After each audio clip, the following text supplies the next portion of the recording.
kita semua. Perkenalkan, saya Insinyur Andriani STMT, dosen pada Prodi Teknik Sipil Fakultas Teknik Universitas Muhammadiyah Parepare.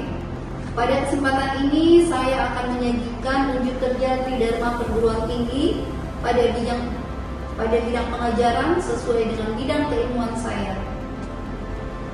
Adapun riwayat mengajar saya selama ini mengaku beberapa mata kuliah, salah satunya mata kuliah analisis dampak lalu lintas dengan jumlah 2 SKS, di mana sedikit terkait deskripsi mata kuliah.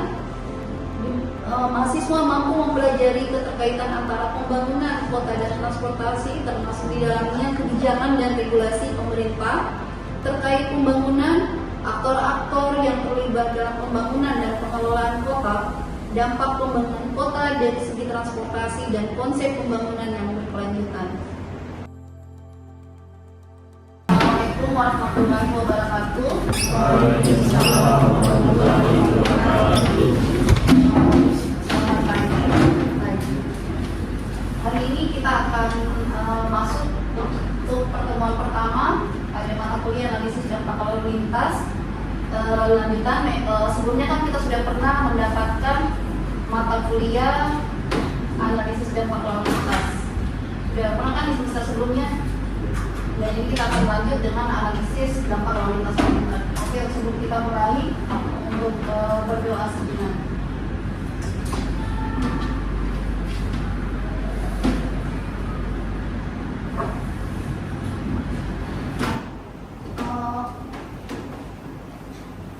Sebelum kita mulai mata kuliahnya, kita lihat dulu dari CPNK pada mata kuliah analisis dampak lalu lintas, yaitu capaian pembelajaran mata kuliah dengan mampu menjelaskan konsep dasar pembangunan berkelanjutan KUI 1, kemudian mampu mengidentifikasi permasalahan transportasi akibat adanya pembangunan KUI 1 dan KUI 2. Oke, sekarang kita lihat ya beberapa kontrak kuliah yang harus kita penuhi. Terdapat kehadiran di 10%, kemudian tugas 20%, dan ujian tengah semester 30%, dan ujian akhir semester 40%. Jadi totalnya semua ada di 100% ya. Nah, untuk pertama-tama kita akan memulai analisis dan lalu lintas lanjutan terkait definisi dan terminologi. Untuk kita merefresh kegiatan menulis mata kuliah analisis lanjutan sebelumnya, kita akan lihat dulu video yang akan saya putar ini terkait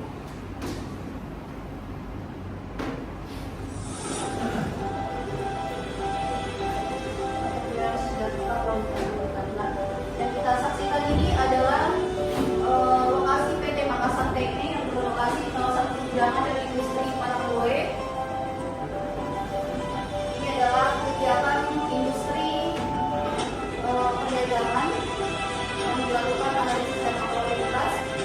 Dan ini berikut luasan-luasan internal yang ada di dalam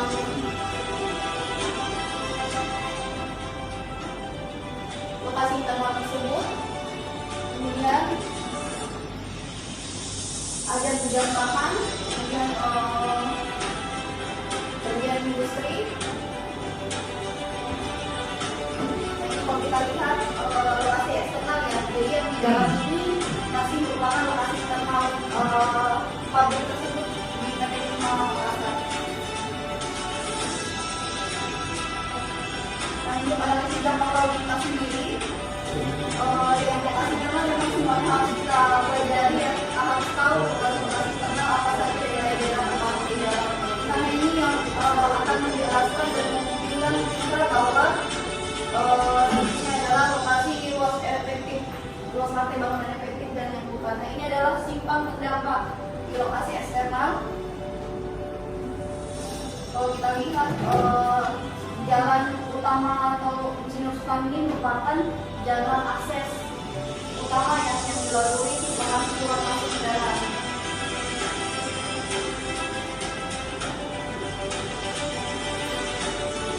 Kalau kita lihat arah yang akan keluar ke jalur tol, ini kita yang memenuhi tol, sedangkan ini adalah mengikuti jalan tapak raya atau menuju tol yang tertulis BTP. Ini adalah aktivitas dari Makassar PME di hari kerja ya. Kita lihat kalau ini kita masih kategorikan aktivitas media atau service A, karena ini sudah dikadangkan di mata kuliah analisis dampak lalu lintas sebelumnya.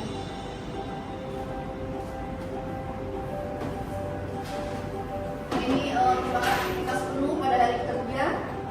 Kalau kita lihat dampak yang timbul ini adalah terjadi setiap pembangunan itu ada peningkatan signifikan terhadap kapasitas jalan. Nah, ini kita lihat ada beberapa visual terkait ciri-ciri kota, di mana kota itu termasuk kepadatan tinggi, kemudian ada infrastruktur padat. Apa yang dimaksud infrastruktur padat yang bisa kita saksikan? Ada jalan, ini ya, jalan, kemudian jembatan, dan ada gedung. Kemudian ada berbagai macam ragam aktivitas ekonomi. Kemudian masalah lalu lintas kompleks. Ada yang bisa sebutkan salah satu masalah lalu lintas kalau kita lihat visualnya ini? Yang siapa? Yang bisa menyebutkan?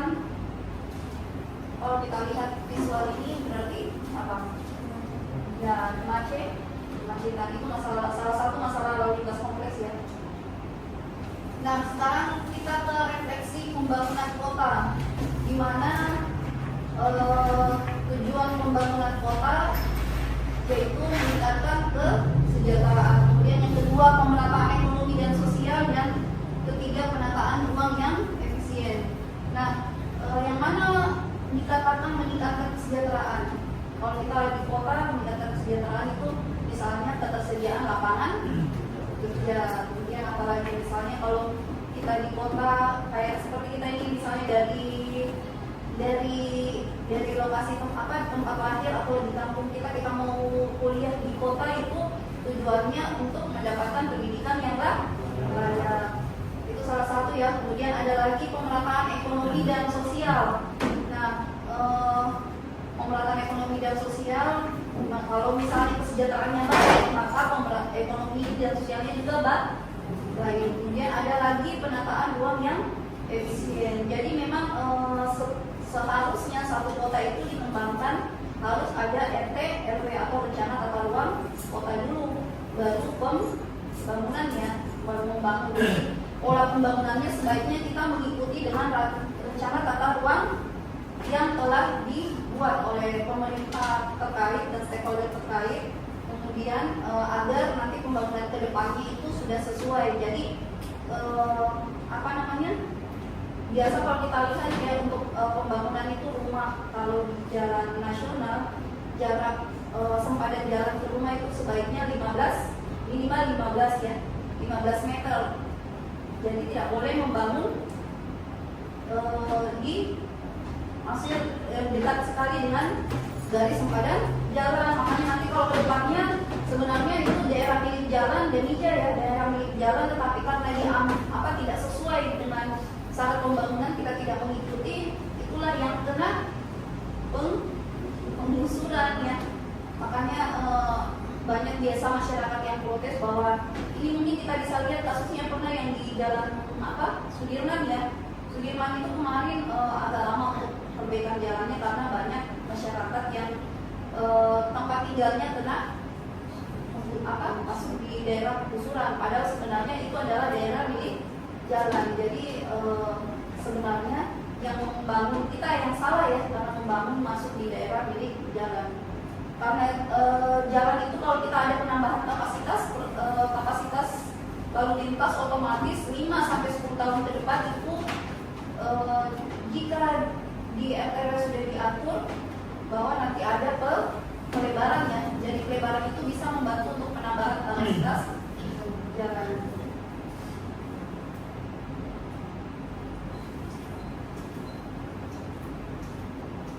Nah, ini permasalahan perkotaan, ada kemacetan parah yang tadi sudah disampaikan, yang kita sama-sama tahu bahwa bahkan di kota Parepare ini sudah hampir ya kelihatan yang di PDAM itu sudah luar biasa kemacetannya. Kalau tadi biasa lalu itu sampai berapa, udah hampir setengah jam ya, hampir setengah jam sampai 1 jam untuk kemacetan parah. Padahal sebenarnya itu bisa terurai, kayak yang kegiatan kemarin apa namanya, Car Free Night ya, itu kemacetannya hampir masuk di daerah Bojo, ya, kalau yang Car Free Night. Jadi disinilah dibutuhkan keterlibatan dari pemerintah terkait, kemudian yang pastinya juga masyarakat harus bekerja sama ya, harusnya itu bisa terurai pada saat yang area masuk di Jalan Lapade ini dia memutar ke jalan ini yang kalau mau masuk ke Makassar ya, jadi tidak perlu masuk ke dalam kota lagi, dia bisa langsung tembus di Lengkue. Tapi itu tidak terurai karena selain belum banyak yang tahu kalau yang apa namanya pengendara yang mau ke daerah itu juga mereka selain itu berpikir jaraknya masih terlalu jauh ya. Padahal kalau kita lewat di depan PDAI itu lebih cepat sampai kalau kita dapat macet kemudian kita masuk di jalan lingkar ya. Nah, kemudian ini kita lihat lagi di keterbatasan ruang hijau ya. Ruang hijau kalau kita lihat salah satu syarat pembangunan itu kita misalnya mau bangun mall ya, syaratnya itu harus RTH-nya atau ruang terbuka hijaunya harus 30%. Itu harus disediakan. Jadi kita mau bangun perumahan, RTH-nya juga harus disediakan 30%. Mau bangun apa lagi? Mau bangun kampus, RTH-nya 30%. Itu harus 30%. Tapi rupanya yang kita lihat permasalahan sekarang pada saat pemilik perumahan banyak yang membangun RTH-nya tadi 30%, ternyata pas membangun lama-lama dikurangi RTH-nya. Yang tadinya 30% cuma mau buat misalnya ada ruang terbuka hijau, nantinya ditambahkan lagi misalnya unit tempat bermain dan lain sebagainya yang mengurangi RTH tersebut. Kemudian ini ada namanya ketimpangan akses. Nah itu yang kita lihat tadi ya, yang kita sama-sama tahu bahwa misalnya kalau di sini harusnya ada alternatif lain yang bisa kita lalui agar lalu lintasnya terurai dan mengurangi kemacetan, ternyata tidak digunakan. Kemudian urban sprawl ya, jadi urban sprawl juga menjadi salah satu faktor dari permasalahan perkotaan. Kemudian permukiman kumuh. Nah, sekarang kita lihat lagi hubungan pembangunan transportasi. Kita lihat ada pertumbuhan kota, kemudian kebutuhan mobilitas meningkat. Nah, kalau kita lihat dari tugas besar yang diberikan kemarin, Anda harus paham apa hubungannya dengan pertumbuhan kota. Ada yang dimasukkan ke dalam rumus kan? Kalau kita pakai pertumbuhan kotanya di 0,1 sampai 0,5 jumlah penduduk, berarti dia di 0,90 ya, di angka 0,90 untuk kota Parepare ya. Kalau di kota Makassar sendiri itu penduduknya kurang lebih 3 juta, dia di angka 1. Jadi tolong nanti sambil dicek tugas besarnya ya, jangan ada yang salah untuk pertumbuhan kotanya, karena itu akan runutannya akan sampai ke bawah kesalahannya kalau misalnya pertumbuhan kota tidak sesuai. Nah, kita lihat lagi kebutuhan mobilitas meningkat. Kalau pertumbuhan kotanya tinggi, maka kebutuhan mobilitas juga akan semakin meningkat. Jadi misalnya pertumbuhan kotanya dalam 1 tahun itu 5% pertumbuhan persentase faktor kendaraan misalnya, berarti yang mobilitasnya juga akan meningkat karena semakin banyak pembangunan. Satu pembangunan itu akan membuat bangkitan tarikan yang baru ya. Jadi misalnya di sini nanti di sebelah nanti yang dikerjakan baru-baru itu adalah Paloko 55 ya. Ya, Paloko 55 tadinya kan belum ada. Di situ masih tanah kosong, berarti tidak ada bangkitan tarikan. Tapi karena sudah jadi Paloko 55-nya, itu menimbulkan bangkitan tarikan yang baru kembali. Nah, itu adalah salah satu ciri-ciri pertumbuhan kota. Kemudian selanjutnya kita lihat infrastruktur transportasi harus adaptif. Jadi adaptif itu harusnya infrastrukturnya transportasi kita lihat, kok di sana nanti ada jalan akses baru. Jalan akses baru berarti harus adaptif. Kita lihat lagi transportasinya, misalnya di situ harusnya ada transportasi umum ya. Kalau di sini kita angkot atau PPT ya, cuma kita lihat memang tidak berfungsi dengan baik karena rata-rata masyarakat di sini dia lebih senang memakai angkutan online yang sama pribadi. Online juga mungkin masih mikir ya kalau di Parepare, masih berpikir kalau di Parepare. Karena memang jarak kalau kita naik Grab mobil itu boleh dibilang sama dengan di Makassar, hampir sama dengan di Makassar tarifnya. Biasa kalau dari tim kami kalau anak nih dari Makassar dari rumah mau kembali ke rumah itu 35.000. Jadi kita mikir bagusnya naik kendaraan pribadi ya. Jadi kita lihat lagi kalau di Makassar sekarang itu yang lalu ada teman bus, tapi pernah ada pengurangan di 34 bus. Tapi sekarang itu sudah diadakan lagi ya yang langsung.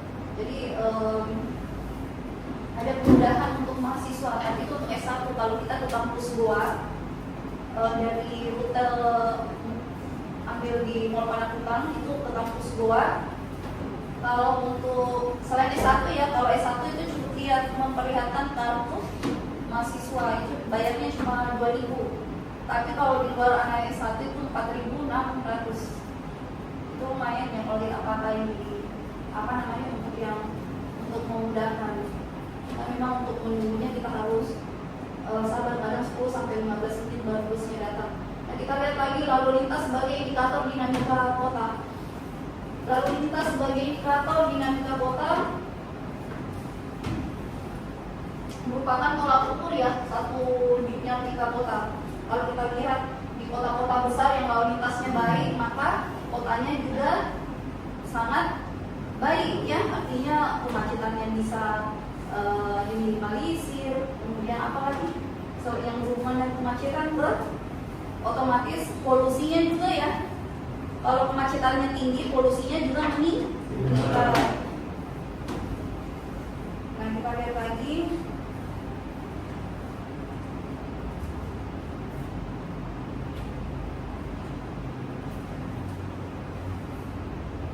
Kita lihat lagi untuk kebijakan pusat terkait kota dan transportasi.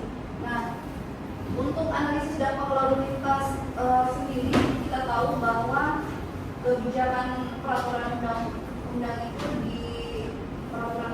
diatur dalam Peraturan Menteri Nomor 17 Tahun 2021. Dan kemudian ini adalah runutan. Kita bisa lihat lagi nanti di tugas besarnya itu harusnya ada runutan dari beberapa peraturan, nanti bisa dibantu sama Andika atau asisten yang runutan peraturan-peraturan yang biasa kita masukkan di dalam dokumen.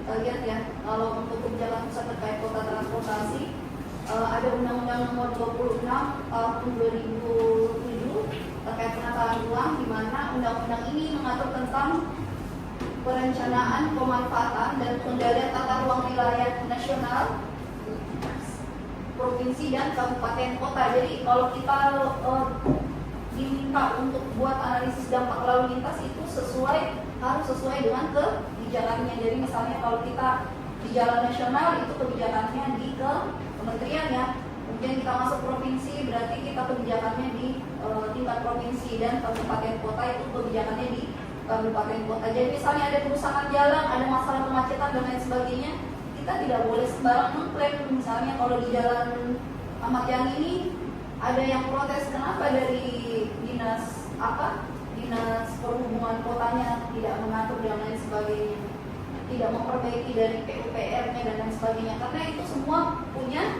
kebijakan tersendiri ya, walaupun harus tetap termonitor dengan instansi terkait daerah. Nah, kalau di jalan nasional sendiri ini adalah Kementerian PUPR ya, kemudian ada provinsi dan kabupaten kota, itu harus sesuai dengan instansi yang mengelola. Kemudian ada Undang-Undang Nomor 22 Tahun 2009 terkait lalu lintas dan angkutan jalan, undang-undang ini mengatur penyelenggaraan lalu lintas dan angkutan jalan agar tertib, aman, lancar, dan selamat. Nah, inilah undang-undang yang mengatur. Kalau kita lihat harus ada syarat uji diri ya, masa uji berlaku kendaraan dan sebagainya. Kalau kita di sini mungkin kebanyakan sudah habis masa berlakunya masih dipakai, padahal seharusnya sudah tidak dipakai atau diperpanjang ya, karena itu harus ada tes lagi apakah masih layak digunakan atau sudah tidak layak. Jadi semuanya harus sesuai dengan kebijakannya. Kemudian ada peraturan pemerintah nomor 13 tahun 2017 terkait rencana tata ruang. Nah, ini adalah peraturan pemerintah dari turunan Undang-Undang nomor 26 tahun 2007 ya. PP ini menjelaskan secara teknis tentang penyusunan dan pemanfaatan rencana tata ruang yang kita sampaikan sebelumnya bahwa harus ada rencana tata ruang wilayah atau RT RW ya, sebelumnya harus menyesuaikan pembangunannya. Kemudian proses evaluasi dan peninjauan kembali rencana tata ruang. Kemudian ada kesesuaian kegiatan pemanfaatan tata ruang atau KTPR. Nah, ini adalah kebijakan daerah dan implementasi rencana tata ruang wilayah atau RT/RW, di mana dokumen perencanaan spasial yang menetapkan arah kebijakan pemanfaatan ruang wilayah dalam jangka waktu tertentu. Jadi biasanya jangka waktunya itu sampai 20 tahun ya. Kemudian ada lagi rencana induk transportasi kota atau RITK, di mana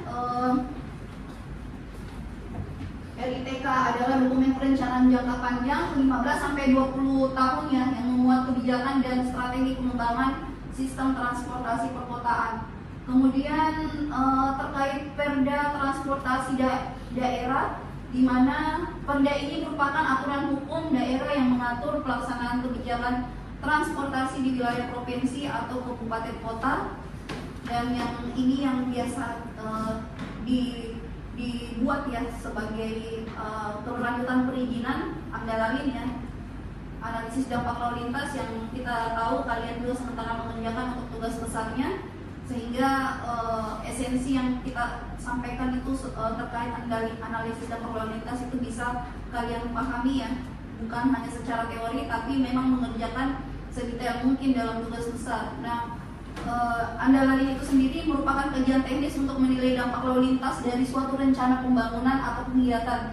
Jadi rencana pembangunan apakah dia mall, ataukah dia rumah sakit, ataupun gedung perkantoran. Tapi memang tidak semua kegiatan itu bisa diandalkan. Kalau kalian buka peraturan menteri ya, Menteri PM 17 tahun 2021, di situ sudah tertera bahwa ada kegiatan yang merupakan tidak wajib bangkit, tidak wajib atau tidak masuk dalam kriteria bangkitan, itu tidak perlu diandalkan ya. Kalau yang kemarin yang terbaru di jalan nasional ini yang dikerjakan yang Pak 255 itu tidak perlu analisis dampak lalu lintas, pengajuannya di tingkat ke kementerian ya untuk izin andalalinnya. Tetapi yang terbaru itu mall atau CPI itu sekarang yang baru-baru kita kerjakan izinnya. CPI itu pas masuk setelah bundaran baru ada lokasi yang kosong sebelah kiri ya. Kalau kita mau mutar bundaran itu nanti ada mall CPI ya, mall Ciputra. Kemudian ada rumah sakit dan gedung perkantoran. Kalau rumah sakit yang sekarang idealnya yang biasa dikerjakan dalam Andalari, walaupun dia sudah beroperasi atau sudah terbangun, tetapi membutuhkan perpanjangan perizinan, itu harus tetap dibuat Andalari.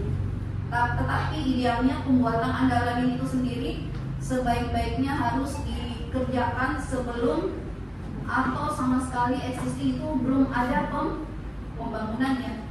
Jadi nanti kita bisa menyusun misalnya nanti proses konstruksinya bagaimana, proses dia nanti operasionalnya bagaimana, dan 5 tahun sampai 10 tahun operasional itu kondisinya akan bagaimana.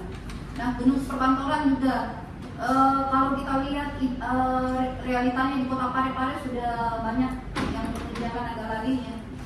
Itu nanti dan termasuk lokasi-lokasi kalian mungkin itu sudah ada yang sudah diselesaikan. Jadi nanti kalau kita lihat lalu lintas harian rata-ratanya, mudah-mudahan yang Anda survei tidak terlalu jauh dari data real yang sudah dikerjakan. Nah, ini kita lihat ya, peran kebijakan dalam mengatasi dampak. Nah, ini peran kebijakan. Kalau ada sweeping, kalau kita lihat idealnya kalian biasa sweeping malah putar balik ya. Putar balik kan? Atau ada yang berhenti. Biasa kalau saya lihat di sini yang di daerah Sidrap itu dekat jembatan Timbang ada sweeping gabungan, mereka berhenti dulu ya sampai selesai yang truk-truk. Berarti itu kalau kita lihat berhenti, berarti mungkin ada ketidaksesuaian antara mungkin ke persyaratannya, bahwa dia tidak STNK-nya sudah pajaknya sudah mati, apa STNK-nya tidak ada dan lain sebagainya. Nah, ini kita lihat ya, peran kebijakan dalam mengatasi dampak dari kepolisian sementara memeriksa kelengkapan kendaraan. Kemudian selain itu apa lagi? Kalau kita lihat ini adalah yang kita sampaikan sebelumnya. Kalau biru dia adalah perambuan untuk petunjuk, merupakan salah satu permasalahan perkotaan. Jadi merupakan misalnya pembangunan kota itu yang tidak terkontrol. Jadi tidak terkontrol, misalnya perumahan yang kita sampaikan tadi, membangun perumahan.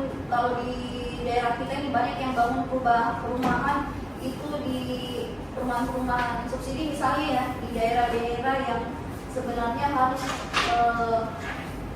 melakukan penguasaan tinggi. Contohnya di daerah ini yang Tegal ya. Tegal itu kan merupakan pusat banjir tahunan.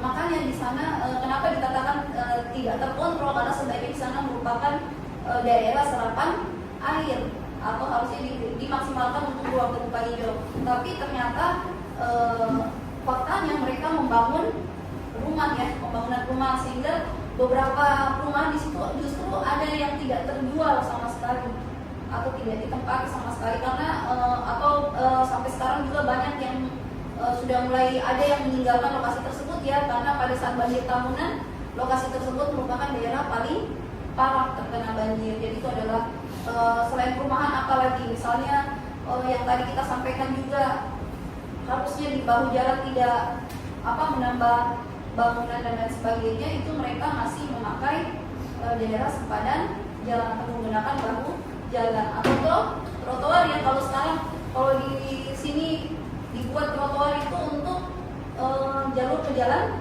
kaki sama disabilitas ya, disabilitas atau difabel. Kemudian bisa juga untuk jalur pesepeda, tapi idealnya tidak digunakan seperti itu. Jadi itu ada itulah yang dikatakan urban sprawl. Cukup ya.